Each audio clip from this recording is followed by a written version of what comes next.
इस वीडियो में हम लोग cot x का समाकलन का फॉर्मूला निकालेंगे और अगर cot x दे रखा है उसको समाकलन कैसे करेंगे ये देखते हैं। तो ऐसा अगर हमको दिया रहे तो हमको क्या करना है, सबसे पहले माना I बराबर इंटीग्रेशन cot x dx ये दे रखा है। तो जो cot x है इसको हम लोग क्या कहते हैं, त्रिकोणमिति का यूज़ करके क्या लिख सकते हैं, cos x बटा sin x लिख सकते हैं, dx बाकी सब चीज़ वैसे ही रहने देते हैं। सेम चीज़ जो हम लोग लास्ट वीडियो में किए थे, यहाँ पर क्या करेंगे, हम लोग इसको f prime of x upon F x के टर्म्स में लिखने की कोशिश करेंगे। यानी कि अगर cos x को हम लोग कैसे लिख सकते हैं, cos x को हम लोग लिख सकते हैं d by d x sine x और अपॉन में sine x as it is रहेगा और यहाँ पर dx जैसे था वैसे ही रहेगा। अब अगर हम लोग देखें तो ये क्या है, क्योंकि हम लोग जानते हैं f prime x upon f of x dx ये फॉर्म में आ गया है और इसका हम लोग देखे थे क्या दिखे, general formula log of f of x होता है। तो यानी कि ये क्या हो जाएगा, log of f of x। f of x क्या है यहाँ पे, sin x, यहाँ लिख भी सकते हैं हम लोग। यहाँ हमारे पास f ऑफ x क्या है, sin x है और f प्राइम x क्या है, cos x है। तो ये क्या है, log of sin of x। मतलब जो I है बराबर इंटीग्रेशन cot x, इसका x के सापेक्ष समाकलन क्या आएगा, log ऑफ sin x। इसको हम लोग क्या कर सकते हैं, एक फॉर्म में और लिख सकते हैं, जैसे लास्ट वाले में हम लोग कन्वर्ट किए थे वैसे ही इसको दे देते। पहले हम लोग इक्वेशन नंबर 1, यहाँ हम लोग क्या थे, log of sine of x। Sine x को हम लोग क्या लिख सकते हैं, 1 बाय कोसेक x भी लिख सकते हैं। यानी कि I बराबर क्या लिख सकते हैं, इंटीग्रेशन cot x dx। इसका मान क्या लिख सकते हैं, log ऑफ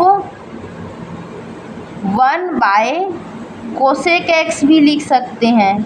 और यहाँ पर हम लोग log की एक प्रॉपर्टी यूज़ करेंगे। अगर हमारे पास क्या होता था, जो हम लोग पहले भी देखे हैं पिछले वीडियो में भी, ये वाला कहाँ गया, हाँ ये वाला प्रॉपर्टी मीन्स क्या है, यहाँ पर हमको दे रखा है log ऑफ 1 बाय x अगर दे रखा है तो इसको हम लोग क्या लिख सकते हैं, माइनस log ऑफ x लिख सकते हैं। तो इसका यूज़ करके हम लोग यहाँ क्या लिखेंगे, I बराबर जो कि cot x का इंटीग्रेशन है, यहाँ पर हम लोग ये भी लिख सकते हैं माइनस log कोसेक x। तो ये दूसरा, तो ये दो तरीके का इसका फॉर्मूला हो गया, एक ये वाला और एक ये वाला। तो इसको हम दोनों साथ में लिख लेते हैं। यानी कि अगर हमको cot x का इंटीग्रेशन बोलता है x के सापेक्ष, तो हम लोग दोनों में से कोई भी फॉर्मूला यूज़ कर सकते हैं, log sin x या फिर minus log cosec x। Generally क्या होता है, जो हम लोग पॉजिटिव वाला होता है यानी कि ये वाला फार्मूला यूज़ करते हैं, लेकिन कभी कभी हम लोग ये वाला फार्मूला भी कुछ क्वेश्चंस में यूज़ करेंगे।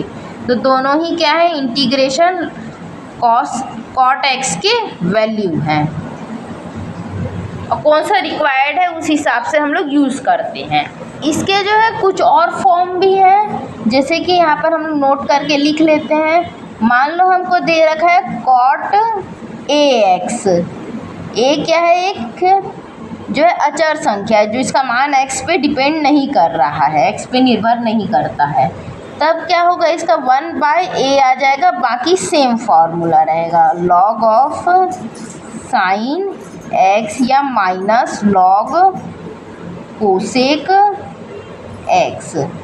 ये पहला फार्मूला। दूसरा फार्मूला क्या हो जाएगा, मान लो cot ax प्लस b दे रखा है, x के सापेक्ष समाकलन करना है।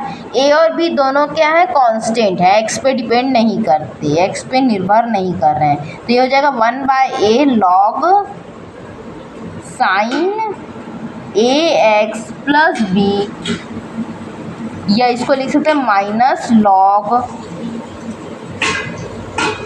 यहाँ पर 1/a भी आएगा, कोसेक ax प्लस बी। तो ये इसके अलावा और तो इसी फॉर्मूला को दो अलग तरीके से लिखा गया है।